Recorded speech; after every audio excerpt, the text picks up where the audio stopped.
Good morning and welcome. I'm Chancellor Alexander Cartwright, and I'm really thrilled to welcome all of you here to recognize an exciting gift to our great university.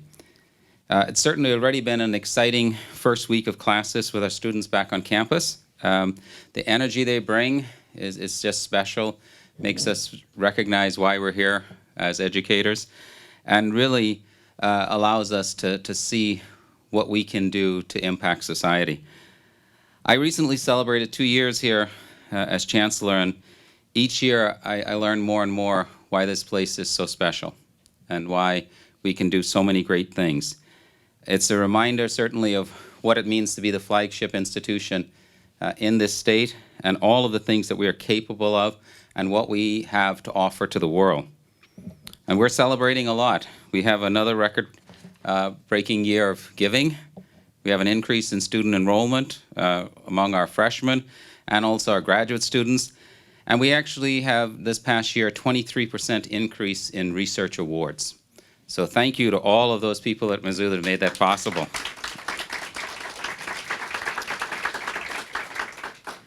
And today we're honoring two of our loyal supporters who are such an important part of our journey, Ron and Kathy Bowen. Ron and Kathy are tremendous advocates of our mission as a flagship research AAU institution. In fact, they are such devoted tigers that when they retired in 2016, they moved to Missouri all the way from California to call Columbia their new home. Ron's love for Mizzou goes back to his father, Walter Bowen, who played football here under the legendary coach, Don Farreau. So that's pretty remarkable. And growing up with such a strong tie to the university, Ron came to Mizzou as a freshman in 1961, where he then earned both his bachelor's and master's degree in physics. That education helped launch his incredible career in America's space program. In 1969, 2 years after he completed his master's degree, Ron worked on the Apollo program and had a hand in the first manned mission to the moon. Over the course of the next 5 decades, his career took him all over the country. He worked at what is now the Lyndon B. Johnson Space Center, the NASA Jet Propulsion Lab, and the NASA headquarters. And in 2007, Ron was awarded the Exceptional Achievement Medal from NASA. That is really remarkable.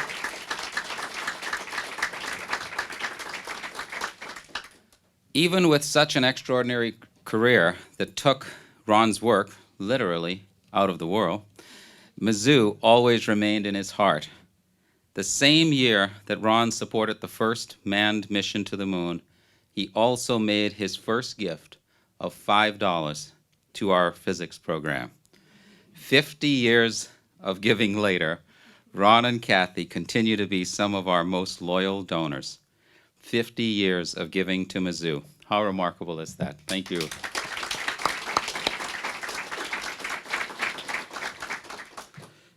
Ron and Kathy's commitment have been integral to our growth as one of America's leading research universities. They have helped our Department of Physics and Astronomy grow into a world-class program. And I have to tell you, it's very special for me to be here today because, well, for one thing, I've worked a lot with physicists in my own research. And secondly, my first job, one of the first jobs that I had at the university was actually in a physics laboratory in Van Allen Hall, for those of you who know who Van Allen is. And it was remarkable to actually get on an elevator with Van Allen going up to the floor where I worked, because his office was on the same floor. And we worked on equipment that was being used in the space program. And that equipment went out into space, and signals came back, and those signals were processed by some of the things that I worked on. So this is really remarkable opportunity to see it come back and be part of an announcement by such a remarkable person who played an incredible role across all of the things that we want to do with NASA, with space, combining physics, making new things, new discoveries. So thank you again, Ron, for being part of this university. We're so proud of you. And with that, today, I am thrilled to recognize both of you once more for a remarkable contribution to our scientific future. A $1.28 million gift to support the Department of Physics and Astronomy in the College of Arts and Science. Thank you.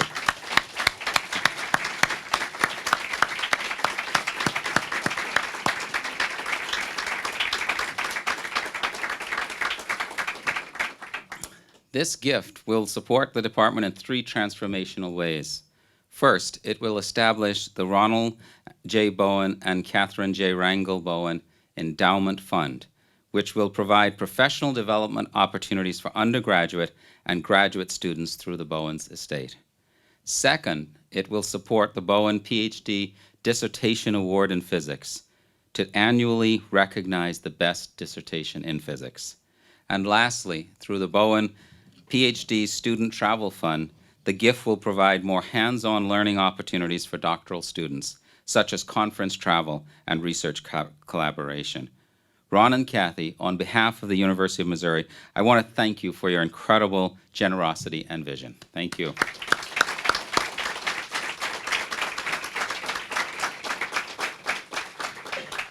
None of the things that we're trying to accomplish would be happening here at Mizzou if it wasn't for dedication of people like you. And I am confident that your support of our remarkable students will make a lasting impact, not only to our university, but also to the world. Maybe it'll lead to Mizzou's next Nobel Prize. We hope so. Thank you both again for everything you have done for our university and our students over the years. I am honored you are part of the Mizzou family. Now I would like to welcome up our incredible Dean of our College of Arts and Science, Pat Oker, to say a few words.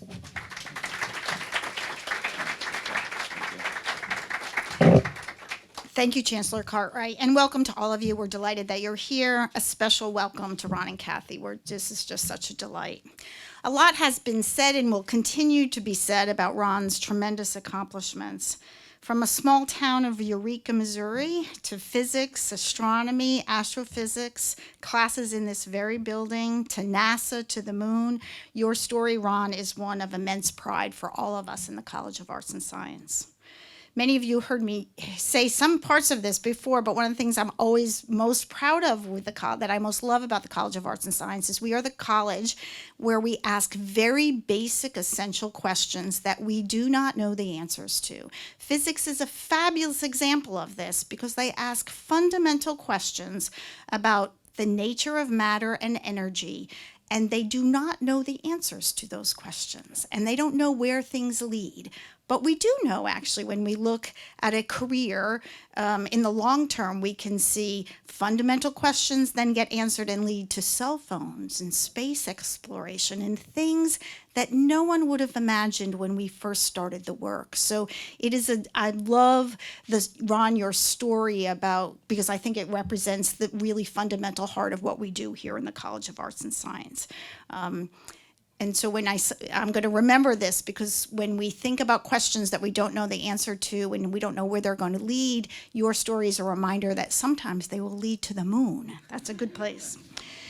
So the Chancellor asked me to say some remarks about the impact of this gift on the college.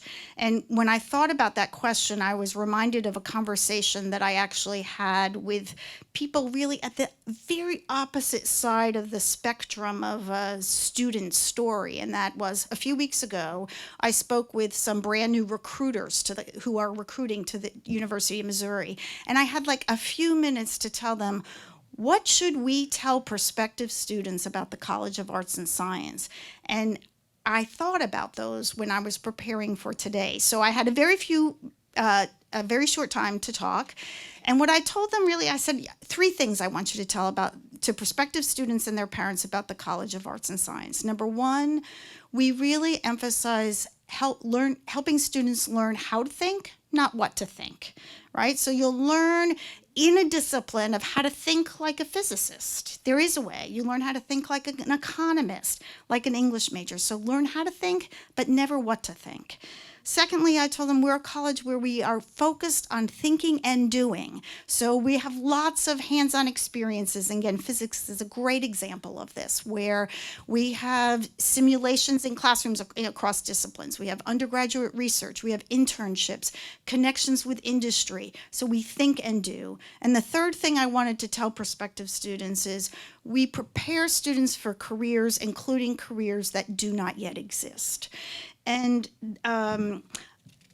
Ron, your story demonstrates that perfectly. If I had a chance to give those remarks again to those recruiters, I might just say, "Let me tell you this story about Ron Bowen." It would be a great example.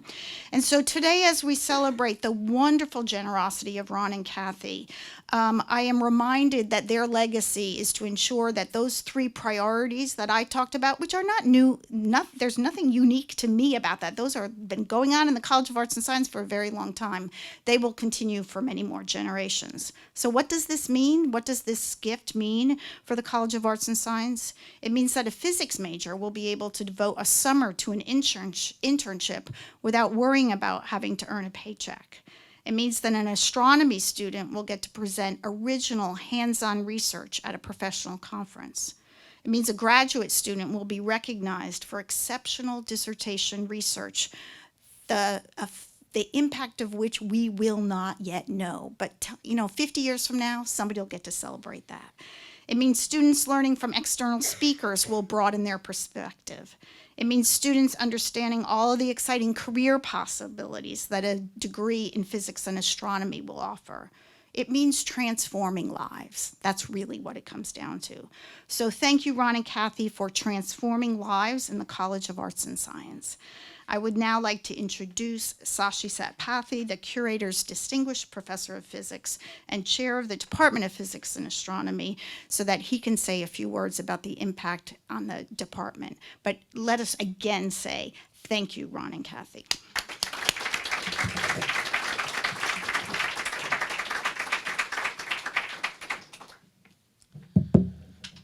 Thank you again, Ron and Kathy, on behalf of the Physics department, the faculty, and the students.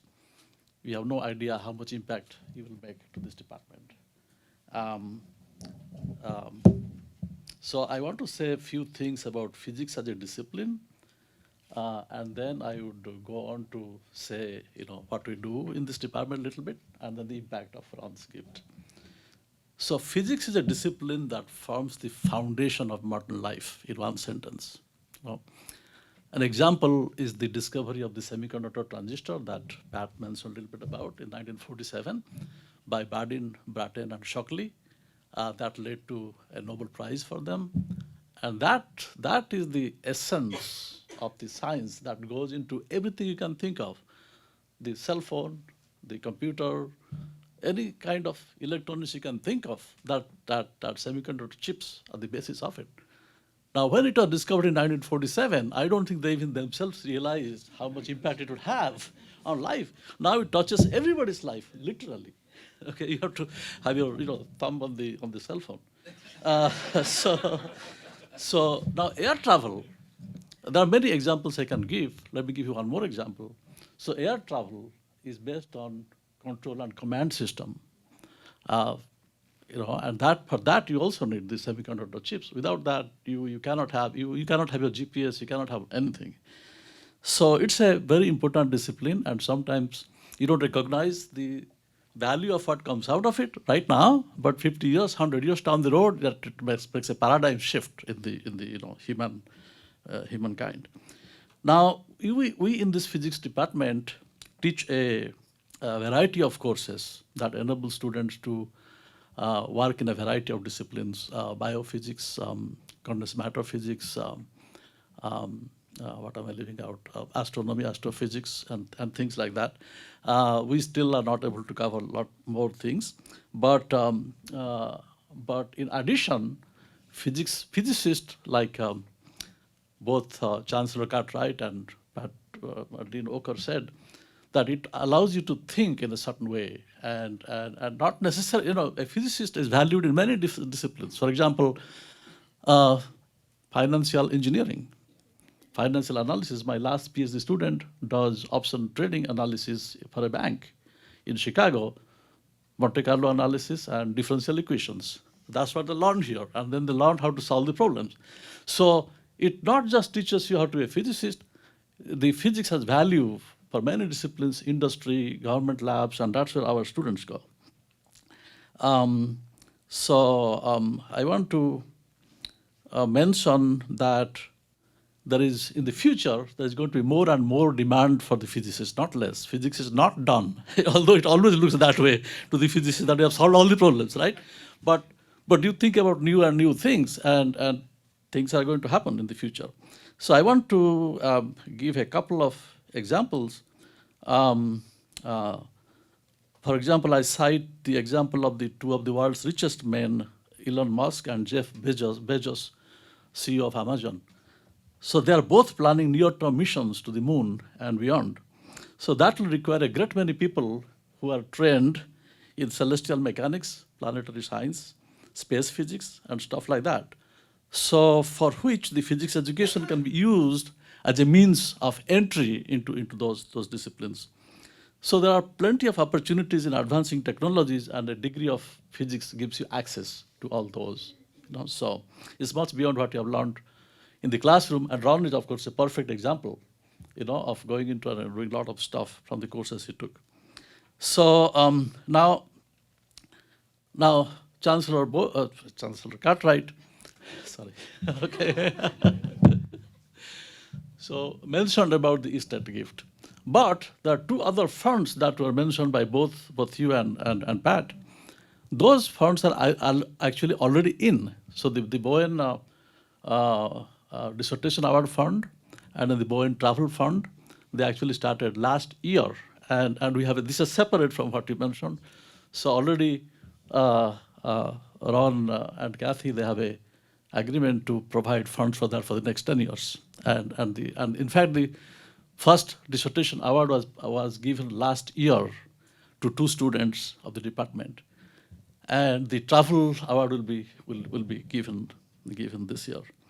So anyways, we are grateful to the Bowens for all these, and of course we are grateful for your financial gift, but more importantly, for Ron's time. Ever since he has moved to Columbia, so he is engaged deeply in the affairs of the department, and he gives from time to time good advices. And he has promised that secretly he will visit our observatory and tell me if it's going well or not. So thank you for that. So he already have some input from him. So people, each and go right there, and Sarah, I think the people who are taking care of that, pay attention. I didn't tell you that before, but anyway, so, okay, so at the time of Missouri's, let's see here, I want to mention a little bit about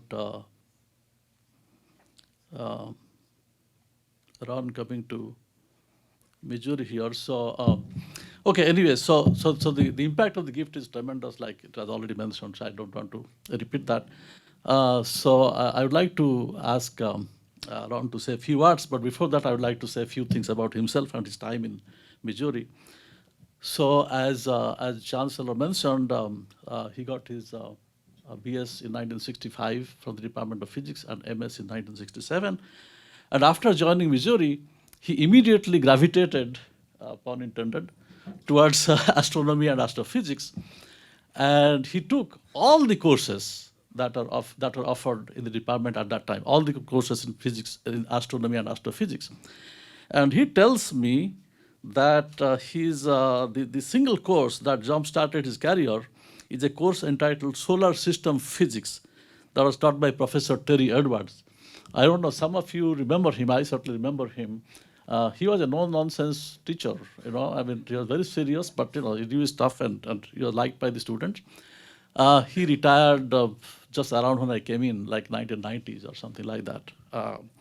So when Ron was here, he served as a student astronomer in the original Laws Observatory, which was near our football stadium those days. So So, and people used to come, students used to come, public used to come with their children to this observatory. And a practice that we still continue to date. So every Wednesday when the night is clear, we have our observatory. There are a lot of people come in, and so that continues to this date. So after graduation, Ron started his career with the Boeing company, and after a few years, he moved on to the prestigious Jet Propulsion Lab in Pasadena, California, starting in 1975. So after more than 35 years there, he retired, and he has already moved to here. So during his career, he has received many awards and honors, and already Chancellor Cartwright already mentioned about the prestigious NASA Exceptional Achievement Medal, which is a big deal for his work.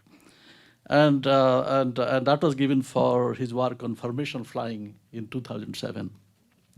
A second one I would like to mention is a seminal paper that he wrote on ABCs of Sun-synchronous orbit mission design. It's a highly influential paper. People talk about awards, but about paper. So that's a very highly influential paper published by the American Astronautical Society, very influential paper. Okay, so we are very fortunate to have Ron and Kathy here in Colombia, and I really appreciate more than you can understand your engagement with the department and giving me advice from time to time. We probably have lunch once a year or something like that, and he feels free to send me email and just come down to my office. It's really great. I mean, I really appreciate that. Somebody kind of looking over your shoulders and and kind of doing things. Yeah. Thank you very much, Ron.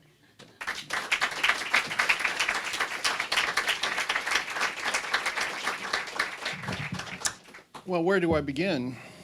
So much has been said. I hope I can live up to it. Well, first of all, let me say that I thank all of you for being here, and I want to comment that that I stand here today before you with a touch of pride and a deeper sense of appreciation that the university has seen fit to acknowledge this gift to the Physics and Astronomy Department. Now that I'm semi-retired, more retired than not retired, I am able to seriously contemplate how I should deploy my estate in the years ahead.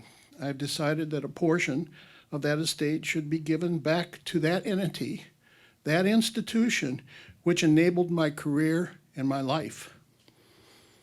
And before we go any further, let me say that my loving wife, Catherine, has been a party to this decision and is fully supportive, even though she was born and raised and educated in California. We won't hold that against her. She understands my feelings on this issue, and I truly thank her for her support in this matter. To put it simply, the time has come for me to repay the university for all it's given to me, a foundational education that has enabled me to succeed. And now let me say a few things about myself that haven't already been said that might surprise you. I'm a native Missourian, born in St. Louis County 75 years ago. I grew up in a rural community that was about 30 miles southwest of St. Louis. The nearest village was Ellisville, for those of you that know Missouri, which is now, 70 years later, has become a suburb of the greater St. Louis metropolitan area. My family was of modest means. My father commuted daily to a laboring job in the St. Louis area. When I was a boy, I joined the Boy Scouts, and at summer camp one year, I became exposed to astronomy and quickly became fascinated with the stars and planets. Our little house near Ellisville was far enough removed from the bright city lights that it provided a near-perfect location for observing the night sky with a small telescope and binoculars. My interest in astronomy peaked at an early age. And over the years, my knowledge of astronomy grew such that by the time I went to high school, I was quite the science nerd for that era. As it turns out, being an astronomy nerd at that time was okay because the launching of Sputnik in 1957 gave me cover with everyone looking at the stars and trying to catch a glimpse of the Earth's first artificial satellite. As Chancellor Cartwright mentioned, my father was a Mizzou person who played football for Don Farrow. His experiences and memories of his days at Mizzou were a principal factor in preordaining that I should go to MU. Another important factor, to be sure, was that he thought he could afford it. To that end, we came to Columbia late in the summer of 1961 in order to get me registered and to find an off-campus apartment. He could not afford to put me up in campus housing. Coincidentally, my father had my sister's future at Mizzou to think about as well.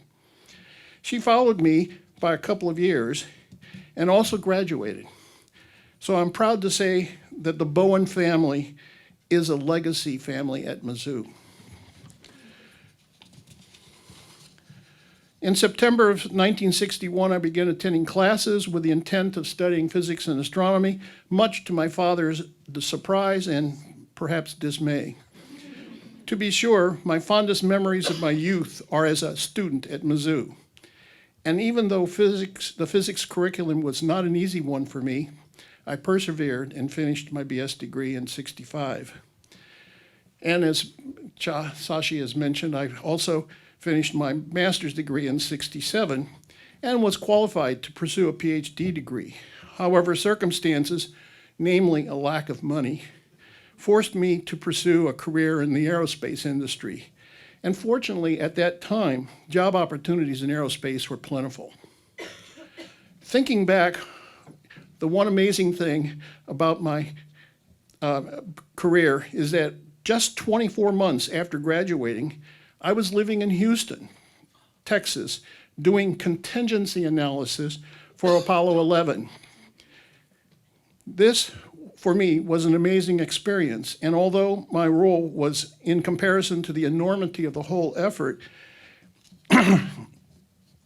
was very small. Nonetheless, my knowledge of physics in the form of celestial mechanics became my means of ensuring the mission's success. In 1975, I was offered a job at the Jet Propulsion Laboratory in Pasadena, California, and moved there. Over the next 40 plus years, I exchanged ideas and worked with some of the world's brightest minds in the space exploration and aerospace fields, both at JPL and at Caltech. As an aside here, I would point out that for those of you uninformed about the relationship between JPL and Caltech, the California Institute of Technology manages the Jet Propulsion Laboratory under a contract to NASA. And all JPL employees are in fact Caltech employees that do not work directly for NASA. During the 40 years, I served as a group supervisor, a detailee assigned to NASA headquarters in Washington, D.C., a project manager, a program manager, a project system engineer, and a chief engineer. As has been mentioned, I am a recipient of the Exceptional Achievement Medal for work I did on the CloudSat mission, which, by the way, is still operating in Earth orbit. I have traveled the world around for NASA: France, Japan, Germany, the Netherlands, the Soviet Union, when it was the Soviet Union, Spain, and Argentina. I've spent time on countdown consoles for 3 separate rocket launches of JPL missions. All in all, I have had a glorious career, and I loved every minute. Enough about the career. Let me talk to you now about my final topic, and that is why I'm making this gift. The part of the story begins with my early experiences and exposures to the work environment at JPL and Caltech. Caltech has a renowned physics department. So much so that my fellow JPL employees, especially those who had graduated from Caltech, used to have a little saying, said half in jest, but with a seriousness underneath that made it a guiding principle about life and the universe. That saying, if it ain't physics, it ain't. When I first heard this, I thought and reacted as if it were a bit arrogant and presumptuous. But as time has gone by, this little saying has become almost an incantation. Over the years, and especially more recently, I began to think the veracity of the saying was in a more positive way. This opinion began to crystallize when I became a member of the physics leaders here at Mizzou a few years back. It was at that time that I became exposed to and aware of how broad and diversified the field of physics had become. The recently identified subdisciplines within the field has expanded such that the list of usual topics had stretched far beyond what I had ever imagined when I was a student or even a JPL employee. You know that there is now a subdiscipline within physics called biophysics. When I was a physics student, the mixing of physics and biology studies would have been unimaginable, unthinkable. Back then, physics was about waves and particles, gravity and electromagnetism, black holes and galaxies, and it was not about cells, protein transport mechanisms, amino acid partitioning, and lipid membranes. Not so anymore. As I have sat through talks given by Mizzou physics students who use these words like I might use the words free return trajectory. And there are a host of other similar physics subdisciplines. I cite as examples taken from the AATP's recent Career Finder listing for physics opportunities the following: therapeutic medical physics, physics of biological function, structural biochemistry. These are the new wave of physics careers. The point is that physics is a fundamental science, which at some level underpins and is the foundation for all scientific inquiries. I've come to see the deeper meaning in that seemingly pompous adage, if it ain't physics, it ain't. Physics at some level is about everything in the physical world. It is therefore my heartfelt conviction that a strong physics department is important and essential to a strong university. My endowment speaks to my commitment to make the physics and astronomy department at Mizzou stronger and better. I hope you will join me in that commitment. Oh yes, one parting shot. We all know and have talked about here that Mizzou acquired its first Nobel laureate, Professor George Smith, for his studies in chemistry. My challenge to you, Sashi, and the department: is it too much to imagine, too much to dream, too much to strive for some physicist from Mizzou to become our first Nobel laureate in physics, perhaps even in biophysics? Thank you.